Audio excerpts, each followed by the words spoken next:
صلو علی الحبیب صلی اللہ تعالی علی محمد۔ یاد رہے مدنی چینل پر ٹیلی کاسٹ کیے جانے والے سلسلے مختلف مواقع کے مناظر اور آواز کی مکسنگ کے ساتھ پیش کیے جاتے ہیں۔ صلو علی الحبیب صلی اللہ تعالی علی محمد۔ نیت المؤمن خیر من عملہ، مسلمان کی نیت اس کے عمل سے بہتر ہے۔ اللہ عز و جل کی رضا پانے اور ثواب کمانے کی غرض سے سلسلہ دیکھنے سے پہلے اچھی اچھی نیتیں فرما لیجئے۔ اللہ کی رضا کی خاطر علم دین حاصل کروں گا، سیکھ کر دوسروں تک نیکی کی دعوت پہنچاؤں گا، خاص خاص باتیں لکھوں گا، اول تا آخر دیکھوں گا۔ صلو علی الحبیب صلی اللہ تعالی علی محمد۔ الحمدللہ رب العالمین والصلاة والسلام علی سید المرسلین، اما بعد فاعوذ باللہ من الشیطان الرجیم، بسم اللہ الرحمن الرحیم۔ الصلاة والسلام علیک یا رسول اللہ وعلی آلک واصحابک یا حبیب اللہ۔ الصلاة والسلام علیک یا نبی اللہ وعلی آلک واصحابک یا نور اللہ۔ سرکار مدینہ راحت قلب و سینہ صلی اللہ تعالی علیہ وآلہ وسلم کا فرمان عالی شان ہے، بروز قیامت تم میں سے میرے سب سے زیادہ نزدیک وہ شخص ہوگا جس نے دنیا میں مجھ پر سب سے کثرت سے درود پڑھا ہوگا۔ صلو علی الحبیب صلی اللہ تعالی علی محمد صلی اللہ علیہ وسلم۔ فیضان قرآن کے آج کے اس سلسلے میں ہم سورہ انعام شروع کریں گے۔ سورہ انعام مکی ہے، اس میں 20 رکوع اور 165 آیتیں، 3100 کلمات اور 12935 حروف ہیں۔ حضرت عبداللہ بن عباس رضی اللہ تعالی عنہما نے فرمایا کہ یہ کل سورت ایک ہی رات میں مکہ مکرمہ میں نازل ہوئی اور اس کے ساتھ 70,000 فرشتے اترے جن سے آسمانوں کے کنارے بھر گئے۔ اور یہ بھی ایک روایت میں ہے کہ وہ فرشتے تسبیح و تقدیس کرتے ہوئے آئے اور سرکار دو عالم صلی اللہ تعالی علیہ وآلہ وسلم سبحان ربی العظیم فرماتے ہوئے سر بسجود ہو گئے۔ سورہ انعام کی فضیلت میں ایک اور روایت ہے، فرمایا کہ جس نے سورہ انعام کی تلاوت کی تو 70,000 فرشتے دن رات اس پر درود بھیجتے ہیں۔ اللہ عز و جل نے ارشاد فرمایا، بسم اللہ الرحمن الرحیم، الحمد للہ الذی خلق السماوات والارض وجعل الظلمات والنور ثم الذین کفروا بربہم یعدلون۔ تمام تعریفیں اللہ کے لیے ہیں جس نے آسمان اور زمین پیدا کیے اور اندھیروں اور نور کو پیدا کیا، پھر بھی کافر لوگ اپنے رب کے برابر ٹھہراتے ہیں۔ اس آیت مبارکہ کے بارے میں حضرت کعب احبار رضی اللہ تعالی عنہ فرماتے ہیں کہ توریت شریف میں سب سے پہلی آیت یہی ہے، الحمدللہ الذی خلق السماوات والارض وجعل الظلمات والنور ثم الذین کفروا بربہم یعدلون۔ یہ والی آیت مبارکہ توریت شریف کی سب سے پہلی آیت ہے۔ اس آیت مبارکہ میں اللہ عز و جل نے اپنی عظمت کا بیان فرمایا کہ آسمان و زمین کو پیدا کرنے والی اللہ کی ذات ہے اور تاریکیوں اور نور کو پیدا کرنے والی بھی اللہ کی ذات ہے، خواہ وہ نور وہ روشنی دن کی ہو یا وہ ہدایت کی ہو، اور وہ تاریکیاں خواہ رات کی ہو یا وہ کفر اور بد عقیدگی کی تاریکیاں ہوں، ان سب کا خالق حقیقی اللہ عز و جل ہے۔ تو اللہ تعالیٰ فرماتا ہے کہ جب اللہ تعالیٰ خالق حقیقی ہے اور تمام کائنات کا مالک ہے، لیکن اس کے باوجود کفار کا حال یہ ہے کہ وہ اللہ تعالیٰ کے ساتھ ان چیزوں کو شریک ٹھہراتے ہیں جن سے آسمان و زمین کی تخلیق تو دور کی بات ہے، ایک ذرہ برابر جو پیدا کرنے کی طاقت نہیں رکھتے۔ یہاں آیت مبارکہ میں شرک کے بارے میں بیان فرمایا گیا۔ شرک کسے کہتے ہیں؟ کتب عقائد میں شرع عقائد اور دیگر کتب عقائد کے اندر جو شرک کی تعریف بیان کی گئی ہے اس کی روشنی میں امام اہل سنت مجدد دین و ملت مولانا شاہ امام احمد رضا خان علی رحمت الرحمان ارشاد فرماتے ہیں کہ آدمی حقیقتاً کسی بات سے مشرک نہیں ہوتا جب تک غیر خدا کو معبود یا مستقل بذات و واجب الوجود نہ جانے. اور بہار شریعت میں ہے فرمایا کہ شرک کے معنی غیر خدا کو واجب الوجود جاننا یا مستحق عبادت جاننا ہے، یعنی الوہیت میں دوسرے کو شریک کرنا، اور یہ کفر کی سب سے بدتر قسم ہے. اس کے سوا کوئی بات کیسی ہی شدید کفر ہو حقیقتاً شرک نہیں. تو حقیقی شرک یہ ہے کہ جیسے اللہ تعالیٰ کو معبود مانا جاتا ہے اسی طرح کسی اور کو معبود مانا جائے.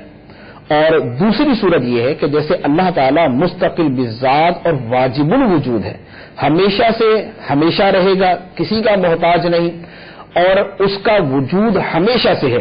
تو جیسے اللہ تعالیٰ کو مستقل بذات اور واجب الوجود جانا جاتا ہے اسی طرح کسی اور کو مستقل بذات اور واجب الوجود مانا جائے. یہ دو باتیں وہ ہیں کہ جو حقیقتاً شرک ہیں کہ اگر کسی اور کے لیے ثابت کی جائے. اس کے علاوہ جو صورتیں ہیں وہ شدید ترین کفر تو ہو سکتی ہیں لیکن شرک نہیں ہو سکتی. اس کے بعد ارشاد فرمایا هو الذی خلقکم من طین ثم قضى اجلا واجل مسمى عنده ثم انتم تمترون. وہی ہے جس نے تمہیں مٹی سے پیدا کیا، پھر ایک مدت کا فیصلہ فرمایا اور ایک مقررہ مدت اسی کے پاس ہے، پھر تم لوگ شک کرتے ہو. فرمایا وہی ہے جس نے تمہیں مٹی سے پیدا کیا. مٹی سے پیدا کرنے سے مراد انسانوں کی اصل یعنی حضرت آدم علیہ الصلوۃ والسلام کی ذات مبارکہ ہے جنہیں اللہ تبارک و تعالی نے مٹی سے پیدا کیا. تو فرمایا کہ وہی ہے جس نے تمہیں مٹی سے پیدا کیا، یعنی آدم کو مٹی سے پیدا کیا جس سے تمہاری نسل چلی. ثم قضى اجلا، پھر ایک مدت کا فیصلہ فرمایا. مدت کا فیصلہ یعنی موت کا فیصلہ فرمایا کہ کب کس کو مرنا ہے اور کب کس کی موت کا وقت آئے گا. وَأَجَلٌ مُّسَمًّى عِندَهُ، اور ایک مقررہ مدت اسی کے پاس ہے. یہ تیسری بات بیان فرمائی، مقررہ مدت. اب اس مدت سے مراد ہے قیامت کے دن اٹھائے جانے کی مدت، کہ وہ اللہ عز و جل کو معلوم ہے کہ کب دوبارہ لوگوں کو زندہ کر کے اللہ کی بارگاہ میں پیش کیا جائے گا. اس کے بعد فرمایا وَهُوَ اللَّهُ فِي السَّمَاوَاتِ وَفِي الْأَرْضِ يَعْلَمُ سِرَّكُمْ وَجَهْرَكُمْ وَيَعْلَمُ مَا تَكْسِبُونَ. اور وہی اللہ آسمانوں میں اور زمین میں لائق عبادت ہے، وہ تمہاری ہر پوشیدہ اور ظاہر بات کو جانتا ہے اور وہ تمہارے سب کام جانتا ہے. وہی اللہ آسمانوں اور زمینوں میں لائق عبادت ہے. تو اس آیت کا یہ مطلب نہیں کہ اللہ تعالیٰ آسمانوں اور زمینوں میں رہتا ہے، اللہ تبارک و تعالیٰ یوں رہنے سے پاک ہے، بلکہ معنی یہ ہے کہ ہر جگہ اسی کی عبادت ہو رہی ہے اور ہر جگہ وہی معبود حقیقی ہے اور ہر جگہ اسی کی سلطنت و حکومت ہے، اگرچہ وہ ذات خود جگہ اور مکان سے پاک ہے. پھر فرمایا وَمَا تَأْتِيهِم مِّنْ آيَةٍ مِّنْ آيَاتِ رَبِّهِمْ إِلَّا كَانُوا عَنْهَا مُعْرِضِينَ. اور ان کے پاس ان کے رب کی نشانیوں میں سے کوئی بھی نشانی نہیں آتی مگر یہ اس سے منہ پھیر لیتے ہیں.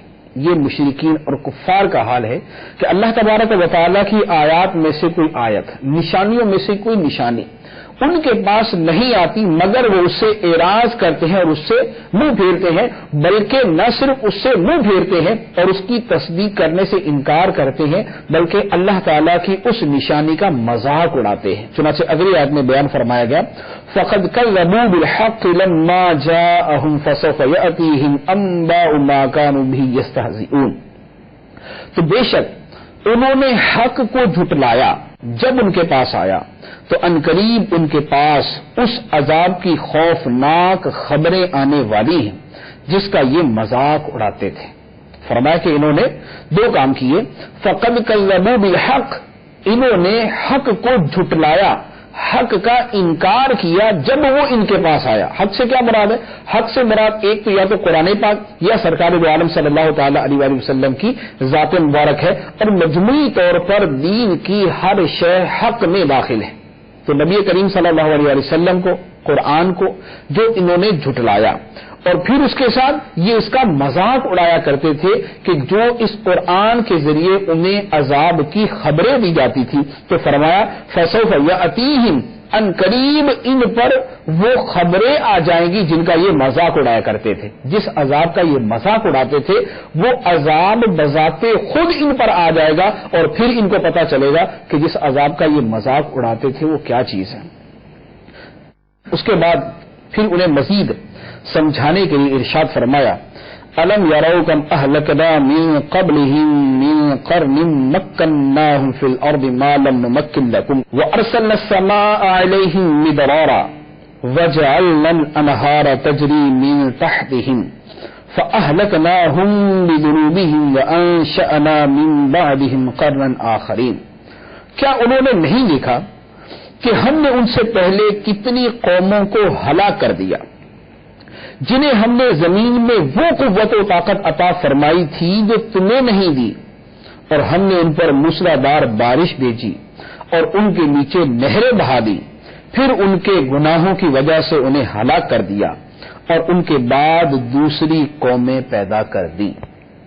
عام طور پر انبیاء کرام علیہم الصلوۃ والسلام کی تکذیب کرنے والے اور انہیں جھٹلانے والے کس وجہ سے جھٹلاتے تھے کہ وہ اپنی جگہ ایک آرام کی، آسائش کی اور ایک من مانی زندگی گزار رہے ہوتے تھے، جو چاہیں کریں، جو چاہیں کمائیں، جو چاہیں کھائیں۔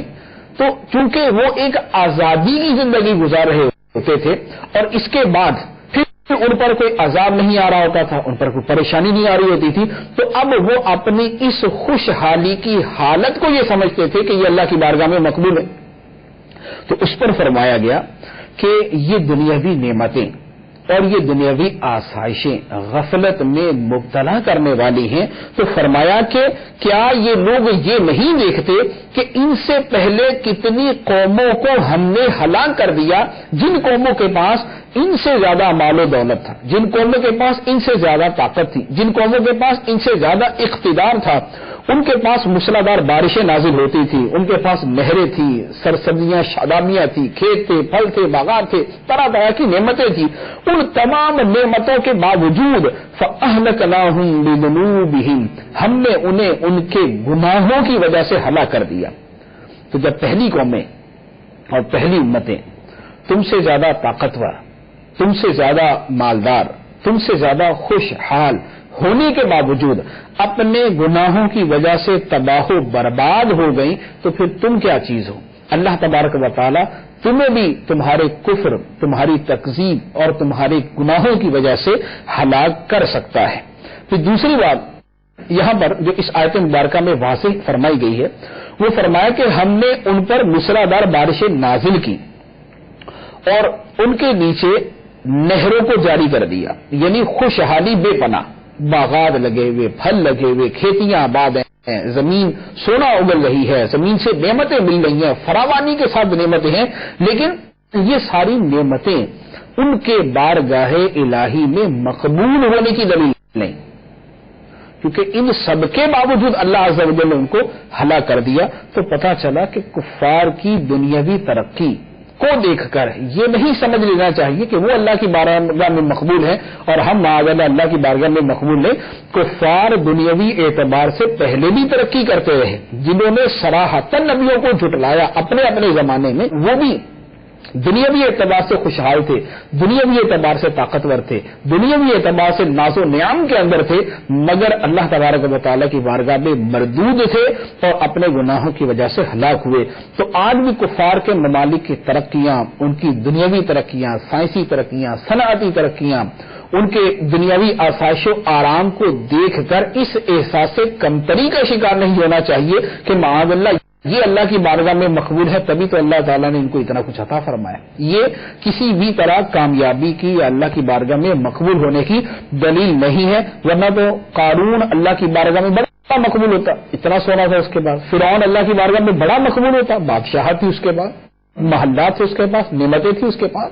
تو یہ نعمتیں، یہ مال و دولت اللہ کی بارگاہ میں مقبولیت کی علامت نہیں ہے۔ اس کے بعد فرمایا وَلَوْ نَزَّلْنَا عَلَيْكَ كِتَابًا فِي قِرْطَاسٍ فَلَمَسُوهُ بِأَيْدِيهِمْ لَقَالَ الَّذِينَ كَفَرُوا إِنْ هَذَا إِلَّا سِحْرٌ مُبِينٌ، اور ہم اگر کاغذ میں کچھ لکھا ہوا آپ پر اتار دیتے پھر یہ اسے چھو لیتے تب بھی کافر کہہ دیتے کہ یہ تو کھلا جادو ہے۔ اس آیت مبارکہ کا شان نزول یہ ہے کہ چند کفار سرکار دو عالم صلی اللہ علیہ وآلہ وسلم کی بارگاہ میں آئے اور کہنے لگے اے محمد صلی اللہ علیہ وسلم، ہم تم پر ہرگز ایمان نہ لائیں گے جب تک ہمارے پاس اللہ کی طرف سے تم ایسی کتاب نہ لاؤ جس کے ساتھ 4 فرشتے ہوں اور وہ 4 فرشتے آ کر یہ گواہی دے کہ یہ اللہ تعالیٰ کی کتاب ہے اور تم اس کے رسول ہو، تب ہم تمہارے اوپر ایمان لائیں گے۔ اس پر یہ آیت مبارکہ نازل ہوئی اور فرمایا گیا کہ اگر ہم اے حبیب آپ پر ایک ایسی کتاب لکھی ہوئی نازل کر دیتے اور یہ اپنے ہاتھوں سے اس کو چھو کر دیکھ لیتے کہ یہ واقعتاً کتاب ہے، خواب نہیں ہے، یہ خواب نہیں دیکھ رہے، یہ بیداری میں اور جاگتے ہوئے یہ کتاب ان کے پاس آئی ہے، اس کے باوجود یہ کفار کہہ دیتے ان ھذا الا سحر مبین، یہ تو کھلم کھلا جادو ہے کہ ہماری آنکھوں پہ جادو کر دیا، جو ہمیں آسمان سے فرشتے اترتے ہوئے نظر آئے جن کے ہاتھ میں کتاب تھی جو ہمارے ہاتھ میں تھما دی گئی، ہم نے اسے چھو کر دیکھ لیا۔ تو فرمایا کہ یہ کسی بھی حال میں ایمان لانے والے نہیں ہیں، تو جو آپ سے اس طرح معجزات کا مطالبہ کر رہے ہیں یہ کسی بھی صورت ایمان نہیں لائیں گے۔ اور مزید فرمایا وَقَالُوا لَوْلَا أُنزِلَ عَلَيْهِ مَلَكٌ وَلَوْ أَنزَلْنَا مَلَكًا لَقُضِيَ الْأَمْرُ ثُمَّ لَا يُنظَرُونَ، اور کافروں نے کہا ان پر آسمان سے کوئی فرشتہ کیوں نہ اتار دیا گیا، حالانکہ اگر ہم کوئی فرشتہ اتارتے تو فیصلہ کر دیا جاتا پھر انہیں مہلت نہ دی جاتی۔ یہ کفار کا دوسرا مطالبہ۔ پہلا مطالبہ کیا کہ آسمان سے کتاب اترے، 4 فرشتے آئے، وہ آ کر گواہی دیں۔ دوسرا مطالبہ یہ کیا کہ ایسا بھی نہیں ہوتا کہ ان پر آسمان سے کوئی فرشتہ اترتا، وہ فرشتہ اترتا اور اس کے آنے سے ہمارے سامنے بالکل واضح ہو جاتا کہ یہ اللہ کے رسول ہے۔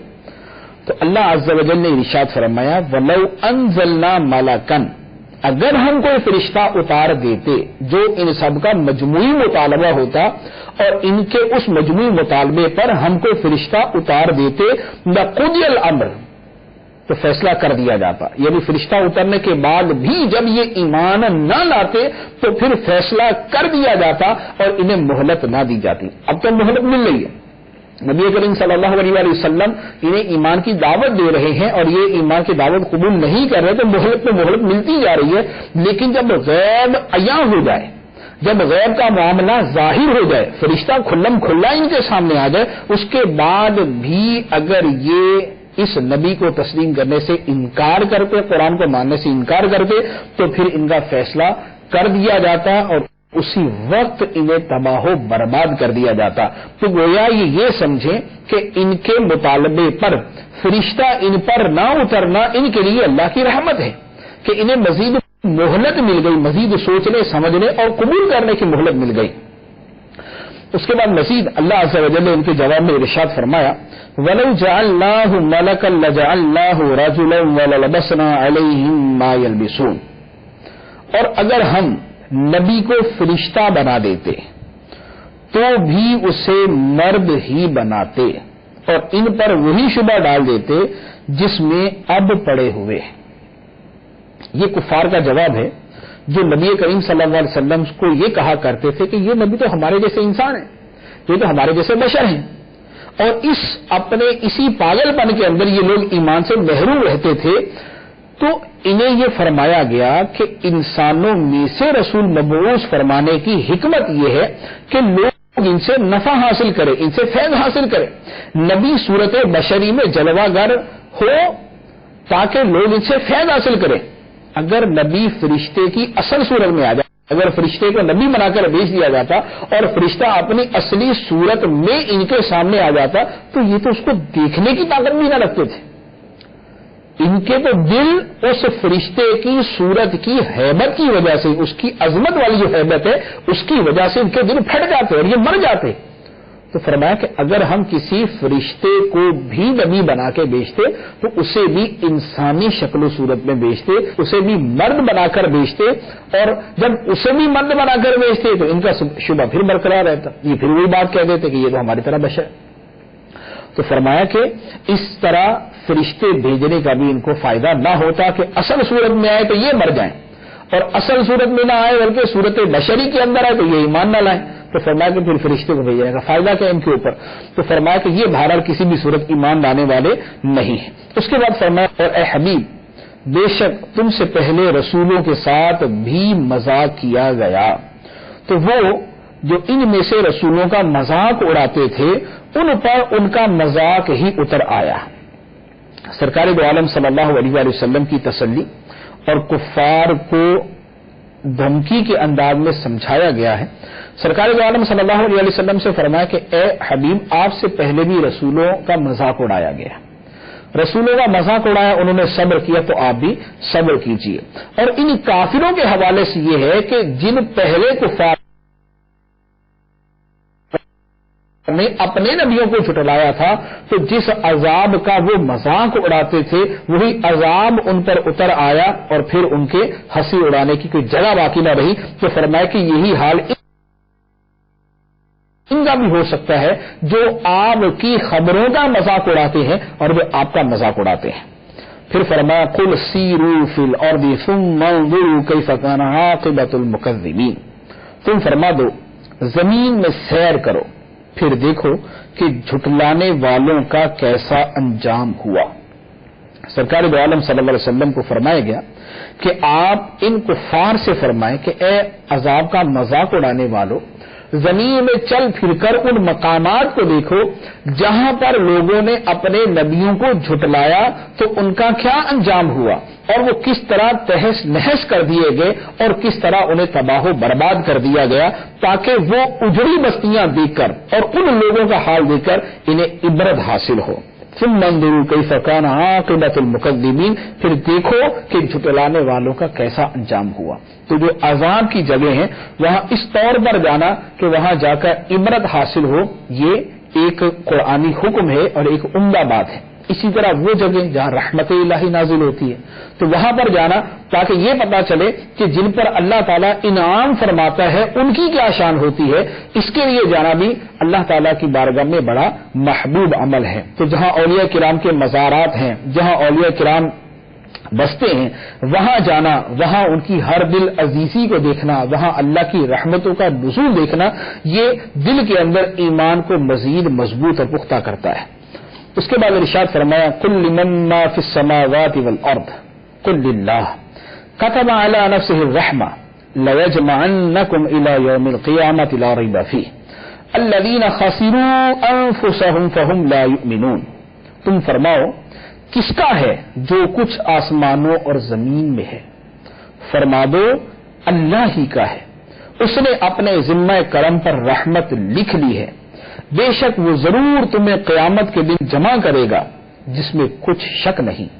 وہ جنہوں نے اپنی جانوں کو نقصان میں ڈالا ہوا ہے تو وہ ایمان نہیں لاتے۔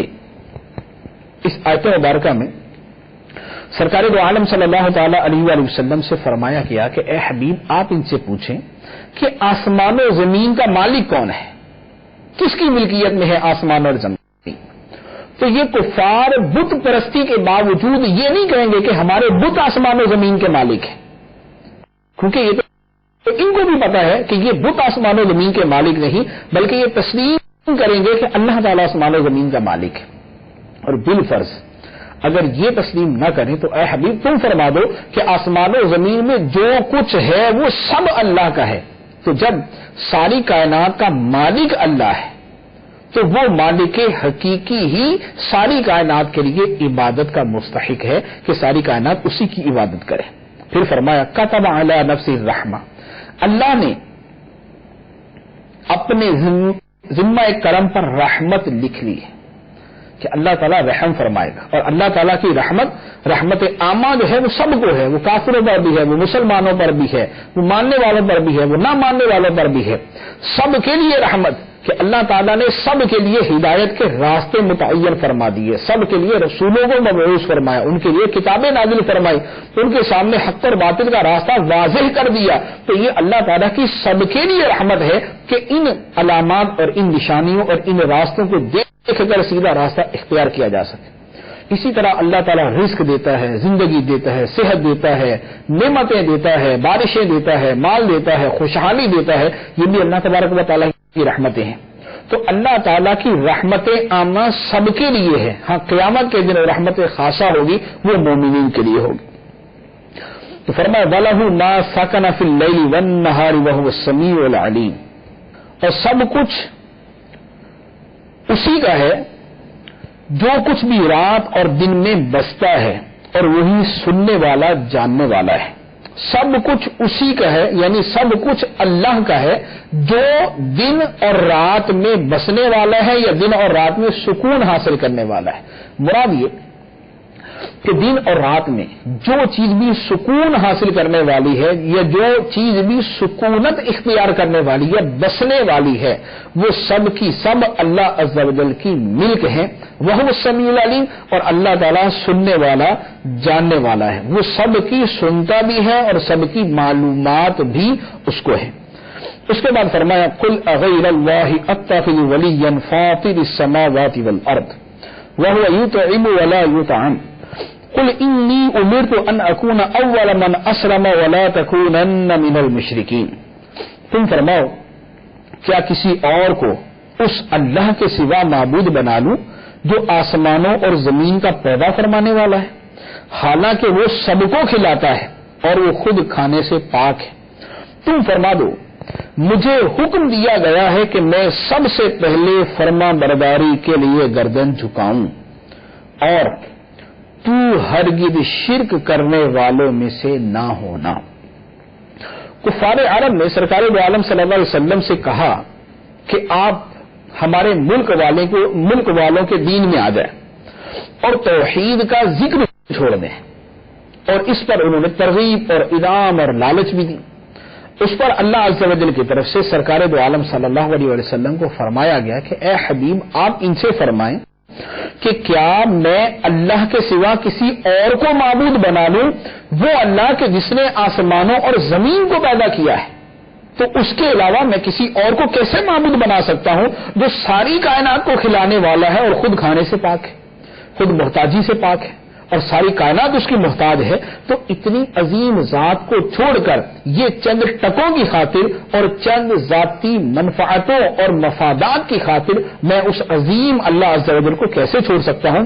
بلکہ مجھے تو یہ حکم دیا گیا ہے کہ سب سے پہلے اللہ کی بارگاہ میں گردن جھکانے والا میں، سب سے پہلے اللہ تعالیٰ کی بارگاہ میں فرما برداری کے لیے گردن جھکانے والا میں ہوں. تو مراد یہ کہ سرکار دو عالم صلی اللہ تعالی علیہ وسلم سے ایسی بات کا تصور کرنا بھی ناممکن ہے کہ معاذ اللہ آپ اللہ عز و جل کے علاوہ کسی اور کے سامنے گردن جھکائیں. اس کے بعد سرکار دو عالم صلی اللہ علیہ وسلم کو مزید فرمایا گیا قل انی اخاف ان عصیت ربی عذاب یوم عظیم. تم فرماؤ اگر میں اپنے رب کی نافرمانی کروں تو مجھے بڑے دن کے عذاب کا ڈر ہے. من یصرف عنہ یومئذ فقد رحمہ وذلک الفوز المبین. اس دن جس سے عذاب پھیر دیا گیا تو ضرور اس پر اللہ نے رحم فرمایا اور یہی کھلی کامیابی ہے. قیامت کے دن جس سے اللہ عز و جل نے عذاب پھیر دیا تو اس پر یقیناً اللہ نے رحم فرمایا اور یہی کھلی کامیابی ہے. کھلی کامیابی یہ ہے کہ قیامت کے دن اللہ عز و جل کے عذاب سے پناہ مل جائے. مزید فرمایا وَإِن يَمْسَسْكَ اللَّهُ بِضُرٍّ فَلَا كَاشِفَ لَهُ إِلَّا هُوَ وَإِن يَمْسَسْكَ بِخَيْرٍ فَهُوَ عَلَى كُلِّ شَيْءٍ قَدِيرٌ. اور اگر اللہ تجھے کوئی برائی پہنچائے تو اس کے سوا اس برائی کو کوئی دور کرنے والا نہیں، اور اگر اللہ تجھے بھلائی پہنچائے تو وہ ہر شے پر قادر ہے. اللہ تعالیٰ کوئی خوشی پہنچائے تو کوئی اس خوشی کو روک نہیں سکتا، اور اللہ تعالیٰ کسی برائی کا ہمارے ساتھ ارادہ فرمائے ہم تک برائی پہنچائے تو کوئی اس کو پھیرنے والا نہیں سوائے اسی کی ذات کے. تو خوشی کی طلب اللہ عز و جل سے کی جائے اور برائی کے دور کرنے کی التجا بھی